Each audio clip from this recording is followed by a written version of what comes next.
Иако пред само 8 дена Државниот инспекторат за животна средина имаше контрола овде во компанијата, ние денеска го искористивме отворениот ден да дојдеме заедно и со инспекторатот, дел од инспекторатот и јас како заменик министер за животна средина, да бидеме дел од настанот со цел да ја придонесеме во транспарентната борба што ја водиме со добивање на реални податоци што се случува со загадувањето и кои се причинители на загадувањето. И вчера на Facebook обраќањето реков, денеска сите они деновиве, сите екологисти, светски стручњаци се упатуваат кон Катовице на светскиот самит за климатски промени. Темел или компоненти на тој самит се реалност, наука и предупредување.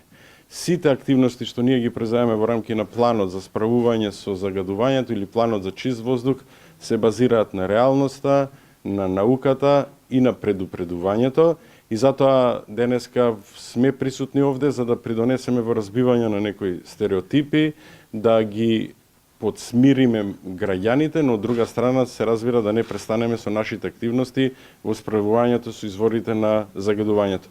Јас и вчера напоменав, одговарајќи на едно прашање, во ова време и во климатскиот самит во Катовице започнува една иницијатива на партнерски однос помеѓу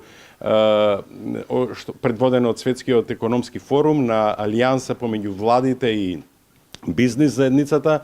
Јас и вчера ја поканив Стопанската комора, очекувам компаниите, добрите компании кои што постојат во Република Македонија да се придружат во заедничката акција на спроведување на планот за чист воздух, и веќе имаме неколку најави од некои компании кои што ќе се придружат. Тоа е пред се во замената на нееколошките извори на затоплување во градинките и во основните училишта и во здравствените домови, да ги замениме со извори на загревање кои што се еколошки. Јас ги поканувам и очекувам и другите компании да го следат примерот на цементарница Титан и да направат вакви отворени денови, бидејќи само на тој начин, во зголемена комуникација, со зголемена транспарентност, ќе можеме навистина да ги лоцираме вистинските извори на загадување и полесно да се справиме со нив. Благодарам. Господин Макрадули, во однос на загадувањето, се поизвестно дека ќе се градат 60 катниците спроти Холидей Ин. Екоактивистите и граѓаните предупредуваат дека и тие ќе влијаат на квалитетот на амбиенталниот воздух. Дали ќе побарате од општина Центар или дали може да интервенирате или дали планирате да интервенирате нешто да се намали висината или нешто околу тој проект? Јас кога според изјавата на градоначалникот на општина Центар не мислам дека се поизвестни градењето.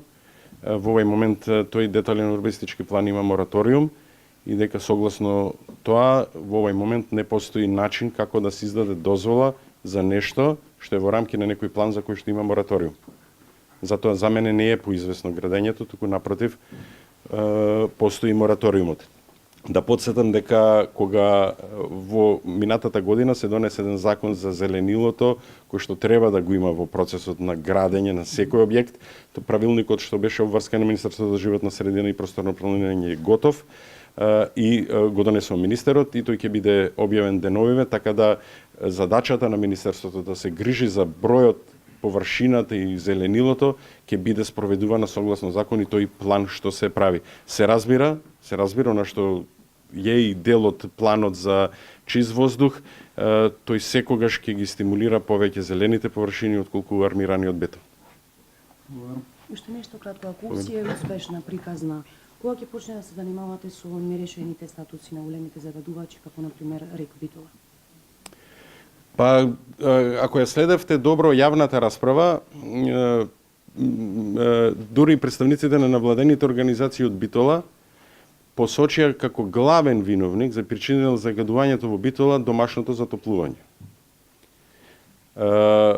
Уште еднаш да повторам, може да се зборуваат и за мустаките на заменик министерот или за фотомонтажите, ама она што е реалноста и науката вели тоа. Во Битола загадувањето клучен елемент и во Скопје е домашното затоплување. За жал, многу граѓани не од свој тоа што сакаат, туку заради социјалниот статус, користат извори на загадување кои што не се еколошки. Тоа е наша задача со средства од буџетот, со партнерски однос со компаниите, да им ги замениме, да не ги ставаме во дополнителен трошок. Да напоменам, РЕК Битола за прв пат после десетина години го започна процесот на третирање на пепелта.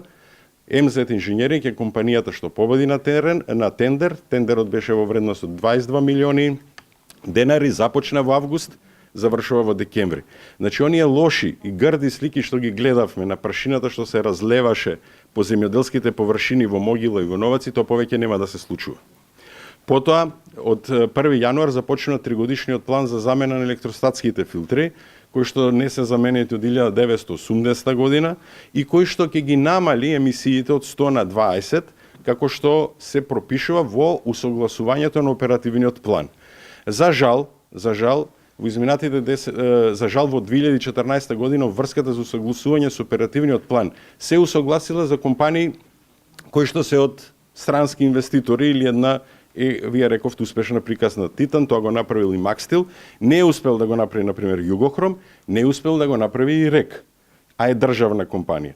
И затоа почнуваат преговори за усогласување на оперативниот план, во кој што сите овие обврски, како што ги гледаме, колку милиграми треба да има емисии, како да се третира прашината, ќе се дел од еден систем кој што е веќе поставен во РЕК Битола и за кој што се работи. Третата активност што е голема во РЕК Битола, а тоа е дека се веќе засадени 20.000 багремови дрвца, а ќе бидат засадени вкупно 50.000 и тоа е начинот како да придонесуваме сите во целокупниот процес. За жал, некој во минатото зел кредит од 50 милиона евра за да донесе топла вода од РЕК до влезот во Битола. Без при тоа да размисли дека кога ќе дојдете до влезот на Битола нема што да му правите на таа цевка. Наместо тој кредит да се искористел обратно. Или пак за 50 милиона евра да купите по 2 инвертори за секоја индивидуална куќа и да го решите загадувањето во Битола или во Скопје. Во Скопје 47 милиона евра тоа кошта. Затоа овој процес замолувам, апелирам на заедничка акција, на поддршка, бидејќи тоа е решението. Изворите за загадување да ги спречиме. Имаме тон хартија од мониторинзи, тон хартија од анализи, време е да почнеме да се занимаваме со загадувачите. Значи, Битола и другите државни компании кои што требаше да добијат таа интегрирани дозволи, и беше договорот до 2019 да го заврши тој процес. Овој процес сега Не, тој беше до 2014, имаше обврска. Тој се не, сега со енергетската заедница е тој процес продолжен. Реков, процесот е продолжен во делот на десулфуризацијата на оджаците, опепелувањето и третирањето на пепелта ја решивме сега, се решава во момент, до декември 2018 ќе се реши, и замената на електростатските филтри.